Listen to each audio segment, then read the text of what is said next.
নমস্কার শ্রোতা বন্ধুরা, জেনে রাখুন এই পর্বে আপনাদের সকলকে জানাই স্বাগত। মকর রাশি, যার সঙ্গে জড়িত কর্ম, কর্তব্য আর দায়িত্ব। আর এই রাশির শাসক গ্রহ হচ্ছেন স্বয়ং শনিদেব, যিনি ধৈর্য, শৃঙ্খলা ও কর্মফলের কর্তা। আপনারা জানেন যে গত 29শে মার্চ আপনার রাশিতে সাড়ে সাথে শেষ হয়েছে।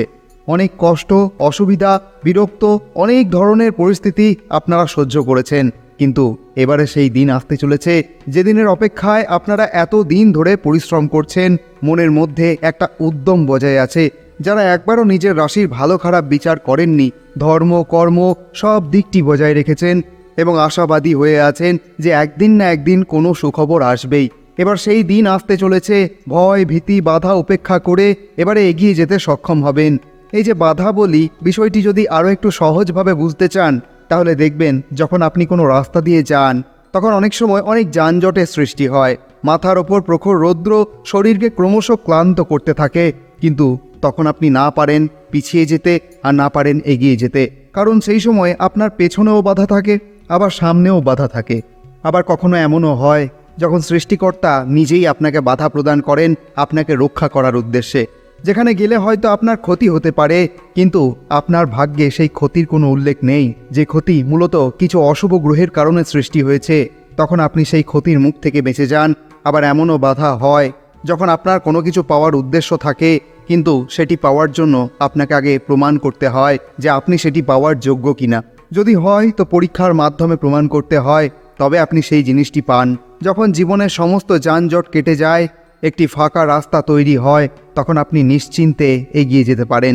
আবার কখনো এমনও হয় আপনি ধীরে ধীরে থেমে থেমে এগিয়ে যাচ্ছেন, কারণ বাধা আসছে কিন্তু আপনি এগিয়ে যাচ্ছেন।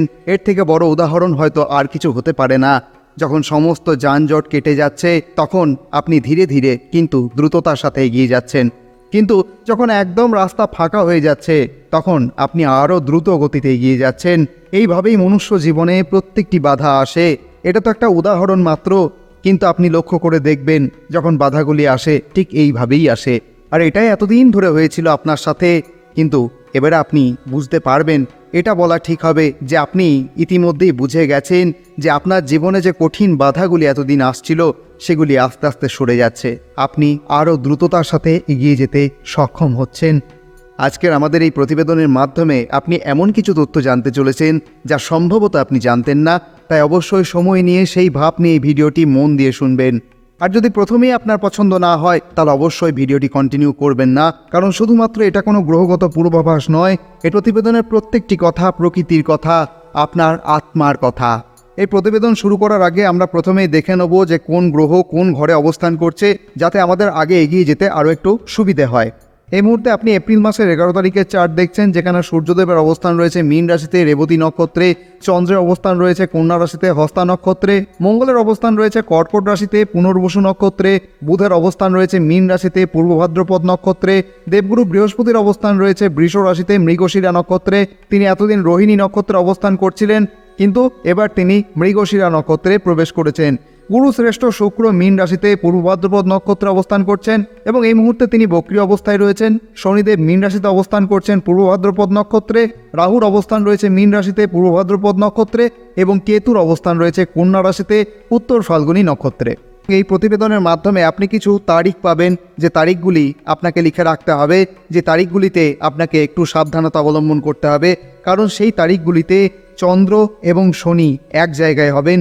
আর শনি এবং চন্দ্র যখনই এক জায়গায় হয়, তখন কিন্তু এই প্রভাব পড়ে আমাদের মনের ওপর। যেহেতু চন্দ্রকে আমাদের মনের কারক গ্রহ মানা হয় এবং এটাও মানা হয় শনি এবং চন্দ্রের কিন্তু সম্পর্ক খুব একটা ভালো নয়। তাই অবশ্যই যে ডেটগুলি আপনি পাবেন, অবশ্যই সেই ডেটগুলিতে কিন্তু আপনাকে একটু সতর্কতা অবলম্বন করতে হবে। সেই সব দিনে বিভিন্ন রকম সমস্যা দেখতে পাওয়া যায়, যেমন কোনো ব্যাপারে অতিরিক্ত রেগে যাওয়া, যে কোনো ছোটোখাটো সমস্যাকেও অতিরিক্ত বড় করে দেখা, দুঃখ, কষ্ট, যন্ত্রণা, মানসিক পীড়া, এই সমস্ত কিছু দেখা যায়। তার সাথেই মনে হয় কেউ যেন আপনাকে উত্ত্যক্ত করছে। কিন্তু এই ডেটগুলিতে আপনি যদি একটু সতর্কতার সাথে চলেন, তাহলে এগুলি সব সাময়িক। কারণ চন্দ্রদেব 2.5 দিন পরপর রাশি পরিবর্তন করেন, এই জন্য চন্দ্রদেবকে চঞ্চল স্বভাবের বলা হয়। যেহেতু আপনার সপ্তমপতি চন্দ্র, তাই আপনার বিবাহিত জীবন এবং অংশীদারিত্বের ব্যবসায় যদি থাকেন, তাহলে অবশ্যই আরও সতর্কতা আপনাকে অবলম্বন করতে হবে ওই দিনগুলিতে। এবং সেই সমস্ত ডেটগুলি আপনি পাবেন ভিডিওর শেষে। 2025 সালের এই মহাপরিবর্তন মকর রাশি জাতক জাতিকাদের জন্য এক নতুন সম্ভাবনার দ্বার উন্মোচন করতে চলেছে। তাই এই ভিডিওটি আপনার জন্য অত্যন্ত গুরুত্বপূর্ণ হবে। অবশ্যই পুরো ভিডিওটা মন দিয়ে সেই ভাব নিয়ে শুনবেন। আর এই গোচরের প্রভাব কিন্তু আপনার রাশিতেও পড়বে। তো কী প্রভাব পড়বে সেই সমস্ত কিছু কিন্তু আমরা বিস্তারিত আলোচনা করব, কিন্তু তার আগে অবশ্যই সময় নিয়ে সেই ভাব নিয়েই পুরো ভিডিওটা শুনবেন। তো এই মুহূর্তে আপনি যে চার্টটি দেখছেন সেই চার্টের 10 নম্বর ঘরটি হচ্ছে আপনার ঘর, মকর রাশির ঘর, এবং এটাই আপনার 1 নম্বর ঘর। আর এই ঘরের শাসক হলেন স্বয়ং শনিদেব। আর এই বছর তিনি অবস্থান করছেন আপনার তৃতীয় ঘরে, এবং আগামী 2.5 বছর পর্যন্ত আপনার তৃতীয় ঘরেই তিনি অবস্থান করবেন। আবার একই সঙ্গে আপনার তৃতীয় ঘরে আগামী 14 এপ্রিল পর্যন্ত সূর্যদেবের অবস্থান রয়েছে, 7ই মে পর্যন্ত বুধের অবস্থান রয়েছে, 18ই মে পর্যন্ত রাহুর অবস্থান রয়েছে, এবং 31শে মে পর্যন্ত শুক্রের অবস্থান রয়েছে। আজকের এই প্রতিবেদনটি আপনার জন্য অত্যন্ত গুরুত্বপূর্ণ হবে, কারণ আগামী 3 মাসের মধ্যে একাধটা গ্রহ নয়, একসঙ্গে অনেকগুলি গ্রহের গোচর রয়েছে। ইতিমধ্যেই গত 29শে মার্চ শনিদেব তার মূল ত্রিকোণ রাশি কুম্ভ রাশি ছেড়ে মীন রাশিতে প্রবেশ করেছেন। শনিদেব যতদিন পর্যন্ত আপনার দ্বিতীয় ঘর অবস্থান করছিলেন ততদিন পর্যন্ত আপনাদেরকে বেশ কিছু সমস্যার সম্মুখীন হতে হয়েছিল, কারণ দ্বিতীয় ঘর মানে হচ্ছে আয় ও সঞ্চয়ের ঘর, বাকশক্তি ও যোগাযোগ, পারিবারিক পরিবেশ, খাদ্যাভ্যাস ও মুখের সংযম। তো সেই সময়ে বিশেষ করে আপনাদের হঠাৎ করেই খরচা বেড়ে যাওয়া, আয়ের জায়গায় বাধা আসা, বিশেষ করে যাদের ইনকাম ফ্রিল্যান্স, ব্যবসা বা কমিশনের ওপর নির্ভর করত, তারা অবশ্যই বুঝতে পেরেছেন আপনার উপার্জন কিছুতেই স্থায়ী হচ্ছিল না। অনেকের সঙ্গে এটা হয়েছে, জমানো টাকা যেন একদমই থাকছিল না। যতই সঞ্চয় করার চেষ্টা করছিলেন, হঠাৎ করে এমন কিছু পরিস্থিতি আপনার এসেছে যেখানে সব টাকা খরচ হয়ে গেছে। আপনি যা বলতে চেয়েছেন তা অনেক সময় ভুলভাবে বোঝা হয়েছে, আপনার কথা নিয়ে ভুল ব্যাখ্যা, ভুল বোঝাবুঝি, মানসিক দূরত্ব তৈরি হয়েছে। পরিবারের ভেতরে হঠাৎ করে মনোমালিন্য এবং দায়িত্বের চাপ বেড়ে যাওয়া, বিশেষ করে পিতা বা বড় ভাইয়ের সঙ্গে মানসিক দূরত্ব, এইসব কিন্তু তৈরি হয়েছে। অনেক কথা হয়তো আপনার মনের মধ্যে ছিল কিন্তু মুখ ফুটে বলা হয়নি, অথবা আপনি বললেও সেগুলো গুরুত্ব পায়নি। তবে অবশ্যই এখান থেকে আপনি কিছু শিখেছেন, কিভাবে নিজের ভাষা ও যোগাযোগকে আরও গভীর করতে হয়, কিভাবে অর্থ সঞ্চয় ও নিয়ন্ত্রিত খরচ করতে হয়, কিভাবে পরিবারের চাপের মধ্যে থেকেও নিজের জায়গা ধরে রাখতে হয়। এই সময়কাল ছিল আত্মনিয়ন্ত্রণ ও সংযমের দারুণ শিক্ষা। অনেকেই হয়তো চুপচাপ সহ্য করেছেন, আবার অনেকে অনুভব করেছেন পরিবার থেকে দূরে থেকেও মানসিক ভারসাম্য রাখতে শিখেছেন। এখন যখন শনিদেব আপনার তৃতীয় ঘরে প্রবেশ করেছেন, সেই দ্বিতীয় ঘরের কঠোর সময়টায় এখন হয়ে উঠছে আপনার ভেতরের শক্তির ভিত্তি। কারণ চন্দ্র রাশি থেকে তৃতীয় ঘরে শনি খুবই শুভ মানা হয়। তৃতীয় ঘর হচ্ছে যোগাযোগ, ভাষাশক্তি, লেখা, প্রকাশ, মিডিয়া, সাহস, আত্মবিশ্বাস, কর্ম উদ্যোগ এবং স্বনির্ভর চেষ্টা সম্পর্কিত ঘর। এটি সেই সময় যখন আপনি দীর্ঘদিন ধরে ভেতরে জমিয়ে রাখা চিন্তাভাবনাগুলোকে রূপ দিতে শুরু করবেন। কথাবার্তায় সংযম আসবে, কিন্তু সেই সংযমের মধ্যেই থাকবে অদম্য শক্তি। যেসব কাজ অতীতে আপনি ভাবতেন সম্ভব নয়, সেই কাজগুলো এখন ধীরে ধীরে বাস্তবে রূপ নিতে শুরু করবে। আপনার সাহস বাড়বে, তবে সেটি হঠাৎ করে নয়, ধাপে ধাপে গঠিত হবে। প্রাথমিকভাবে কিছু ভয়, দ্বিধা বা একাকিত্বের অনুভূতি আপনাকে আচ্ছন্ন করতে পারে ঠিক সেই দিনগুলিতে যখন পর্যন্ত চন্দ্র শনিদেবের সঙ্গে অবস্থান করবেন, এবং একই সাথে শনিদেবের সাথে সূর্যদেবের অবস্থান রয়েছে, রাহুর অবস্থান রয়েছে। তো এখন একটু এগুলো আসা স্বাভাবিক, এবং যখনই সূর্য এবং রাহু মীন রাশি থেকে বেরিয়ে যাবে তখন কিন্তু আপনার সাহস আরও বাড়বে এবং সেই সাহসের শক্তি থাকবে। এই সময় ভাই বোন বা আত্মীয়দের সঙ্গে সম্পর্কের এক নতুন অধ্যায় শুরু হতে পারে, যেটি হয়তো আগে ছিল না। দূরত্ব থাকলেও সেই দূরত্বের মধ্যেই তৈরি হতে পারে বোঝাপড়ার এক নতুন রূপ। এই সময়ে লেখালেখি, বক্তৃতা, শিক্ষা, যোগাযোগ, সংবাদ, মিডিয়া বা যে কোনো ধরনের প্রকাশভিত্তিক কাজে আপনি ধীরে ধীরে উন্নতির পথ খুঁজে পাবেন। যদি আপনি এইসব কাজের সঙ্গে যুক্ত থাকেন, তবে মনে রাখতে হবে এই ফলাফল কিন্তু দ্রুততার সাথে হবে না, বরং দীর্ঘ মেয়াদে গভীর শিকড় গাঁথার মতন হবে। এই সময়কে যদি আপনি একটি বিশাল বৃক্ষরোপণের সঙ্গে তুলনা করেন, তাহলে বলা যায় এই সময় আপনি বীজ বপন করছেন, মাটি তৈরি করছেন, জল দিচ্ছেন। এখনই ফল নয়, তবে ভবিষ্যতের এক অমূল্য আশীর্বাদ এই সময় থেকে শুরু হচ্ছে। একই সঙ্গে শনিদেব যখন আপনার তৃতীয় ঘরে অবস্থান করছেন, তখন শনিদেবের দৃষ্টি থাকছে আপনার পঞ্চম ঘরে। পঞ্চম ঘর হচ্ছে সৃষ্টি ও বুদ্ধির ঘর। শনিদেব এখানে গভীর জ্ঞান ও মনন দিচ্ছেন আপনাকে। পঞ্চম ঘর যা প্রেম, সৃজনশীলতা, সন্তান ভাগ্য, উচ্চ চিন্তা এবং শিক্ষা বিষয়ক অনুভবের কেন্দ্র, যেখানে আপনার সমস্ত আবেগের শেষ হয় এবং আপনি বাস্তবতা বুঝতে শুরু করেন। অনেকের হঠাৎ করে বোধগম্য হতে পারে দীর্ঘদিন ধরে যে সম্পর্কে ছিলেন তা হয়তো আর ততটা গভীর নয়, অথবা তার ভিত্তি দুর্বল। আবার কারোর জীবনে প্রেম আসতে পারে দেরিতে, কিন্তু সেই সম্পর্কটি গভীর ও দীর্ঘস্থায়ী হতে পারে যদি ধৈর্য রাখা যায়। সন্তান বিষয়ে কিছু মানসিক চাপ, দুশ্চিন্তায় ছিলেন। যদি আপনি একজন পিতামাতা হন, তবে আপনার সন্তানের আচরণ ও ভবিষ্যৎ নিয়ে আপনার সচেতনতা আগের তুলনায় অনেকটাই বৃদ্ধি পেতে দেখা যায়। এই সময়টায় এক ধরনের সংযম ও সহানুভূতির মাধ্যমে সন্তানদের সঙ্গে বন্ধন গভীর করার সুযোগও এনে দেয়। সৃজনশীলতার ক্ষেত্রে আপনার সৃজনশীল ভাবনাকে বাস্তব ভিত্তিতে দাঁড় করানোর সময় এসে গেছে। আপনি হয়তো অনেক ভাবনা ভেবেছেন, কিন্তু এবারে তাতে রূপ দেওয়ার জন্য কঠোর অধ্যাবসায় জরুরি। শনিদেব আপনাকে সেই বার্তায় দিচ্ছেন, স্বপ্ন দেখতে পারো, তবে তার পেছনের দায়িত্ব নিতে শেখো। এই সময় আত্মোপলব্ধি ও ধ্যানের প্রবণতা বাড়ে।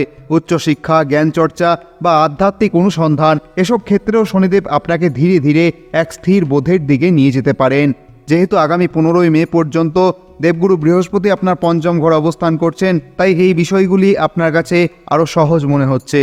একই সঙ্গে শনিদেবের দৃষ্টি রয়েছে আপনার ভাগ্যের ঘরে, অর্থাৎ নবম ঘরে। তবে ভাগ্যের ঘরে শনিদেবের দৃষ্টি মানে এখনও আপনাকে পরিশ্রম জারি রাখতে হবে। পরিশ্রম দিয়েই ভাগ্য আপনার তৈরি হবে, তবে পরিশ্রম করলে কিন্তু সত্যি আপনার ভাগ্য উজ্জ্বল হবে।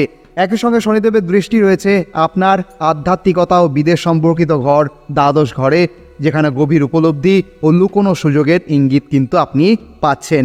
এই দৃষ্টির ফলে আপনার জীবনে এক ধরনের সংযম ও নিয়ন্ত্রণের ছায়া নামে। যেসব খরচ এতদিন অপ্রয়োজনীয় ছিল, তা একের পর এক কাটছাঁট হতে থাকে। আপনি বুঝতে শুরু করেন প্রকৃত প্রাপ্তি মানেই সবসময় বাহ্যিক বস্তু নয়, বরং অনেক সময় সেটি হয় মনের শান্তি, সংযম আর স্থিতিশীলতা। কারণ বিশেষ করে অসন্তুষ্টি তৈরি হয় বাহ্যিক বিষয়ে। নিজেকে সন্তুষ্ট করতে অনেক সময় ছোটোখাটো খরচা হয়ে যায়, যেগুলো পরে একটা বড় আকার ধারণ করে। সেসব থেকে এবার আপনি পরিত্রাণ পেতে পারেন।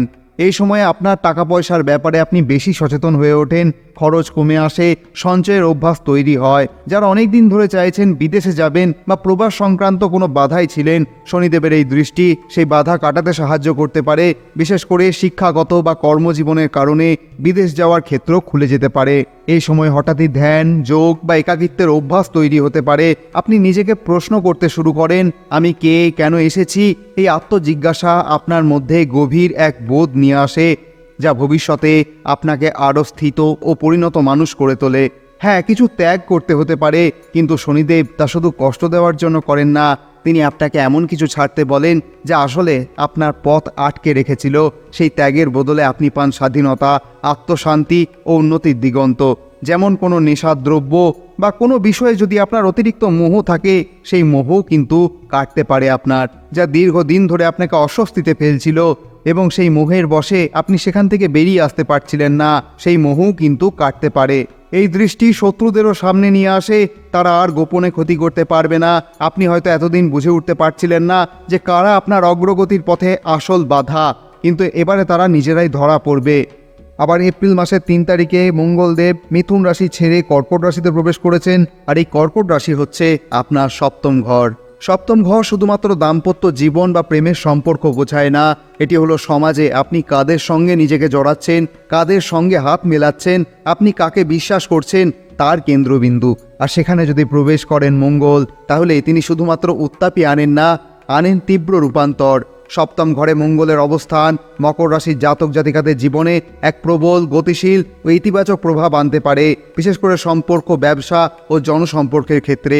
এই অবস্থান আপনাকে দৃঢ়, আত্মবিশ্বাসী ও একরক্ষা করে তুলতে পারে। সম্পর্কের ক্ষেত্রে আপনি হঠাৎ করেই অত্যন্ত স্পষ্টভাষী হয়ে উঠতে পারেন, যে একদিকে যেমন পুরনো জট খুলে দেয়, তেমনই গড়ে তোলে গভীর, নির্ভরযোগ্য সংযোগ। ব্যবসায় সাহসিকতা বৃদ্ধি পায়, আপনি ঝুঁকি নিতে আগ্রহী হতে পারেন এবং সেই ঝুঁকি বহু ক্ষেত্রে সফলতা বয়ে আনতে পারে। কিন্তু ঝুঁকি নেওয়ার আগে অবশ্যই সমস্ত কিছু বিবেচনা করা দরকার। যে সম্পর্কগুলি একসময় ভঙ্গুর মনে হয়েছিল, সেগুলি এখন দৃঢ় বন্ধনে রূপ নিতে পারে। মঙ্গল এখানে আপনাকে ভীরু করে রাখবে না, বরং আপনি যা বিশ্বাস করেন তার পক্ষে অকপটে দাঁড়াতে পারবেন। নতুন কোনো অংশীদারিত্ব, চুক্তি বা যৌথ প্রকল্পে আপনি নেতৃস্থানীয় ভূমিকায় উঠতে পারেন। মঙ্গল আপনার মধ্যে এক ধরনের চেতনা ও শারীরিক উদ্যম আনবে, যা দৈনন্দিন জীবনেও গতি তৈরি করবে। একই সঙ্গে মঙ্গলের দৃষ্টি থাকছে আপনার দশম ঘরে। এখানে মঙ্গলের দৃষ্টি আপনার কর্মক্ষেত্রে গতি, সাহস ও একাগ্রতা আনতে পারে। কর্মক্ষেত্রে নেতৃত্বের সুযোগ আসতে পারে। নিজের উদ্যোগে নতুন কিছু শুরু করার সাহস পেতে পারেন। দায়িত্ব নেওয়ার ক্ষমতা ও কর্মস্পৃহা বৃদ্ধি পেতে পারে। প্রতিযোগিতার ভেতরেও স্থিত হয়ে সফলতা পাওয়া সম্ভব। একই সঙ্গে মঙ্গলের দৃষ্টি থাকছে আপনার প্রথম ঘরে, অর্থাৎ নিজের রাশিতে। নিজের অস্তিত্ব নিয়ে গর্ব অনুভব করতে পারেন, কথাবার্তায় দৃঢ়তা অবস্থান স্পষ্ট হতে পারে, লোকের সামনে এবার থেকে নিজেকে সহজে তুলে ধরতে পারবেন, মানসিক দৃঢ়তা ও পরিস্থিতি মোকাবিলা করার সাহস আসবে। একই সঙ্গে মঙ্গলের দৃষ্টি থাকছে আপনার দ্বিতীয় ঘরে। মঙ্গল এখানে অর্থ ও ভাষার ওপর এক ধরনের গতি ও শৃঙ্খলা আনে। আপনার অর্থ উপার্জনে হঠাৎ সুযোগ আসতে পারে, পরিবারের ক্ষেত্রে শক্তভাবে সিদ্ধান্ত নিতে পারবেন, বাকশক্তিতে তেজ ও আত্মবিশ্বাস দেখা যাবে, ভাষায় সত্য উচ্চারণ ও স্পষ্টতার প্রবণতা বাড়তে দেখা যায়। মঙ্গলের এই 3 দৃষ্টি মকর রাশির জাতক জাতিকাদের পেশাগত সাফল্য, আত্মবিশ্বাসের দৃঢ়তা, আর্থিক সচেতনতা ও সঞ্চয় বোধ এবং নিজেকে গড়ার শক্তি এনে দেয়। এই সময়টা যদি সঠিকভাবে কাজে লাগাতে পারেন, তাহলে মঙ্গল আপনার জীবনে হবে একজন যোদ্ধা গুরু, যিনি আপনাকে রূপান্তরের আগুনে ঢেলে নতুন করে গড়ার দিকে এগিয়ে নিয়ে যাবেন। আগামী 14 এপ্রিল থেকে 15 মে পর্যন্ত সূর্য মেষ রাশিতে অবস্থান করবেন। 15 মে থেকে 15 জুন পর্যন্ত সূর্যদেব বৃষ রাশিতে অবস্থান করবেন। 15 জুন থেকে 16 জুলাই পর্যন্ত মিথুন রাশিতে অবস্থান করবেন এবং 16 জুলাইয়ের পর থেকে তিনি কর্কট রাশিতে প্রবেশ করবেন আপনার সপ্তম ঘরে। যখন সূর্যদেব চতুর্থ ঘরে অবস্থান করেন, তখন তিনি গৃহ, পরিবার, মাতৃস্থানীয় সম্পর্ক, মানসিক শান্তি এবং নিজের ভেতরের নিরাপত্তা বোধের ওপর আলোকপাত করেন। এই সময় আপনি নিজের ঘর, পরিবার ও জীবনের ভিতরকার স্থিতি নিয়ে আরও সচেতন হয়ে ওঠেন। আপনার মধ্যে জন্ম নেয় এক দৃঢ় আকাঙ্ক্ষা, নিজের মতো করে একটি জায়গা গড়ে তোলার। মায়ের প্রতি দায়িত্ববোধ বাড়ে, পরিবারের জন্য আপনি এগিয়ে আসেন। হয়তো অনেক সমস্যার সমাধান আপনার হাত ধরেই হবে। আপনার নেতৃত্বের গুণাবলী বাড়ে, বিশেষ করে যদি ঘর বা অফিসের ভেতরে কেউ নেতৃত্বহীনতায় ভুগে থাকে। এই অবস্থান আত্মবিশ্বাসে এক নীরব আলো ছড়ায়, যেখানে আপনি শক্ত হবেন। সূর্যদেব যখন আপনার পঞ্চম ঘরে থাকবেন, তখন জীবনে আপনার আসবে এক আলোকোজ্জ্বল সৃজনশীলতা, বুদ্ধিমত্তা বৃদ্ধি পাবে, নতুন কিছু ভাবার ক্ষমতা তীব্র হবে, আর তার সঙ্গে আসবে আপনার নিজের প্রতিভা প্রকাশের সঠিক সময়। আপনি নিজের মনের ভাব বা চিন্তা প্রকাশে আগ্রহী হয়ে উঠবেন। শিল্প, সঙ্গীত, সাহিত্য, নাটক, যে কোনো সৃজনশীল ক্ষেত্রে আপনি নতুন কিছু তৈরি করতে পারেন। যারা শিক্ষকতা করেন, বক্তৃতা দেন বা অন্যকে অনুপ্রাণিত করার কাজ করেন, তাদের জন্য এই সময়টা আশীর্বাদের মতো। আপনার সন্তানের প্রতি গর্ববোধ বাড়তে পারে, অথবা যারা সন্তান চান তাদের জীবনে নতুন আশার আলো দেখা যেতে পারে। এই অবস্থান মানসিক উত্তেজনা দিলেও সেই উত্তেজনার মধ্যেই লুকিয়ে থাকে সাফল্যের স্ফুলিঙ্গ। সূর্যদেব যখন আপনার ষষ্ঠ ঘরে অবস্থান করবেন, তখন তিনি আপনাকে এক যোদ্ধার রূপ দেন। এটি এমন একটি ঘর যেখানে প্রতিদিনের প্রতিযোগিতা, দায়িত্ব, শত্রুতা বা শারীরিক দুর্বলতার সঙ্গে লড়াই করতে হয়। আপনার ভেতরে এমন এক আলো জ্বলে উঠবে যা আপনার শত্রুদের সামনে অনড় রাখবে। এ সময় আপনি এমন সব সমস্যার মোকাবিলা করতে পারবেন যা আগে আপনাকে কাবু করে দিত। শরীরের দিকে মনোযোগ বাড়বে, স্বাস্থ্যবিধি মেনে চলার প্রবণতা তৈরি হবে। চাকরি বা কর্মক্ষেত্রে যারা আপনাকে অপমান করত, তারা এবারে আপনার সাফল্য দেখে অবাক হতে পারে। এটি এমন এক সময় যেখানে লড়াই আছে, কিন্তু বিজয়ের সম্ভাবনাও ততটাই উজ্জ্বল। সূর্যদেব যেখানেই থাকুক না কেন, তার আলো যদি সঠিকভাবে গ্রহণ করতে পারেন, তবে আপনি কেবল পথ দেখবেন না, নিজেই হয়ে উঠবেন পথপ্রদর্শক। একই সঙ্গে 7 মে থেকে 23 মে পর্যন্ত মেষ রাশিতে বুধ অবস্থান করবেন। 23 মে থেকে 6 জুন পর্যন্ত বৃষ রাশিতে অবস্থান করবেন। 6 জুন থেকে 22 জুন পর্যন্ত মিথুন রাশিতে অবস্থান করবেন এবং 22 জুনের পর থেকে তিনি কর্কট রাশিতে প্রবেশ করবেন। আগামী 15 মে দেবগুরু বৃহস্পতি রাশি পরিবর্তন করবেন এবং তিনি এই মুহূর্তে বৃষ রাশিতে অবস্থান করছেন। তিনি আগামী 15 মে মিথুন রাশিতে প্রবেশ করবেন। আবার আগামী মে মাসের 18 তারিখে রাহু কেতুরও গোচর রয়েছে। 18 মে রাহু কুম্ভ রাশিতে প্রবেশ করবে এবং কেতু সিংহ রাশিতে প্রবেশ করবে। আপনারা জানেন যে রাহু কেতু সবসময় ঘড়ির কাঁটার দিকেই গোচর করে, আর অন্যান্য গ্রহগুলি কিন্তু ঘড়ির কাঁটার উল্টো দিকে গোচর করে। তাই রাহু কুম্ভ রাশিতে প্রবেশ করবে এবং কেতু সিংহ রাশিতে প্রবেশ করবে। আবার গুরুশ্রেষ্ঠ শুক্রের রাশি পরিবর্তন হবে। আগামী 31 মে থেকে 29 জুন পর্যন্ত তিনি মেষ রাশিতে অবস্থান করবেন। 29 জুন থেকে 26 জুলাই পর্যন্ত বৃষ রাশিতে অবস্থান করবেন এবং 26 জুলাইয়ের পর থেকে তিনি মিথুন রাশিতে প্রবেশ করবেন। তবে এই সমস্ত গ্রহের ফলাফল আমরা জানব আগামী পর্বে। কিন্তু এবারে জেনে নেওয়ার সময় হয়ে গেছে কখন কখন শনি এবং চন্দ্র এক জায়গায় থাকছেন। নোট করুন, এপ্রিলের 25 থেকে 27, মে মাসের 22 থেকে 24, জুন মাসের 18 থেকে 20, জুলাই মাসের 15 থেকে 18, আগস্টের 12 থেকে 14, সেপ্টেম্বর মাসের 8 তারিখ থেকে 10 তারিখ, অক্টোবর মাসের 6 তারিখ থেকে 8 তারিখ, নভেম্বর মাসের 2 তারিখ থেকে 4 তারিখ এবং 29 নভেম্বর থেকে ডিসেম্বরের 1।